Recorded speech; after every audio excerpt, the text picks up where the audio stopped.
He's our senior political analyst. He joins us this morning from Washington. Thanks so much for being with us. It's funny, Ali was saying he thought perhaps when he saw the president and John Boehner come announce that they're going to be speaking to the nation at 9 p.m. that there was a solution in the works. I mean, what were your impressions last night about how close they are to any type of deal being worked out?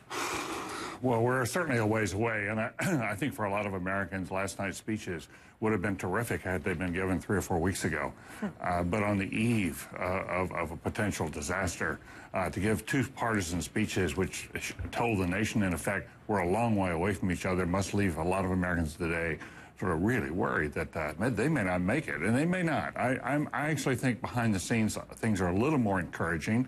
Among other things, they've now got the conversation focused on both the Senate and the House on spending cuts and not on the contentious issue of whether we should raise taxes. Right. Democrats have seemingly taken that off the table in Congress.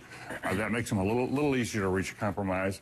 I think that the chances are growing that the president will give them another couple of weeks, if that's what they need, to hammer out something. The Reid plan, the Boehner plan are likely to go down, and then we're all going to be looking for plan B, or maybe it's C or D or E or F. So you're saying you think that we're going to get to that August 2nd and beyond, and it's not going to happen. In the meantime, they would have to just do a temporary, a short-term deal to allow us to raise the debt limit.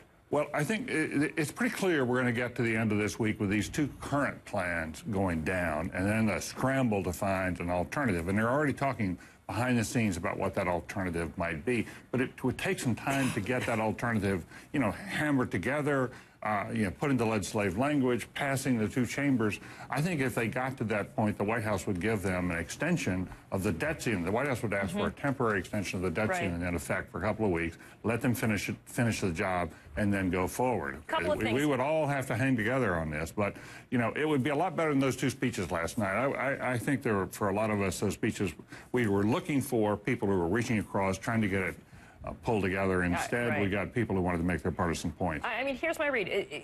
John Boehner looks like he's in a no-win situation. I mean, the Speaker of the House, he has had his own 100-plus Tea Party caucus members in the House say absolutely not to what he was proposing, even though they were not talking about any type of tax increases. How does he bring any of these people on board so that he can even get it out of his party? Well, he's got a plan that the president really does not like, because it would require a second round of this kind of fight within about 6 months. And the thinking was he would get his plan through the House pretty easily because the House leadership united behind him. But there are a number of renegades who have now broken off, and their question this morning is the Boehner plan could die in the House. But whatever happens, the Boehner plan is not going to get through the Senate. The Reid plan can't possibly get through the House.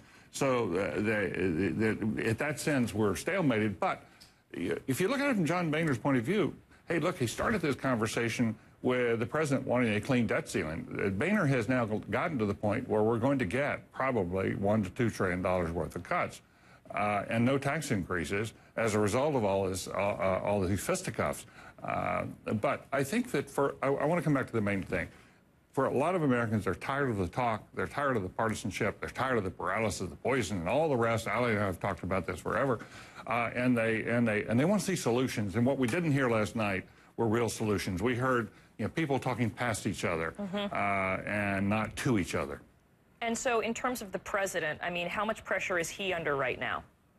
Oh, he's under enormous pressure, but there's a fair amount of feeling up on the Capitol Hill. They'd like to have him be on the sidelines for the negotiations. They would like to do the negotiations among congressional leaders. And the two people to watch probably are Senator McConnell, the Republican, and Senator Reid.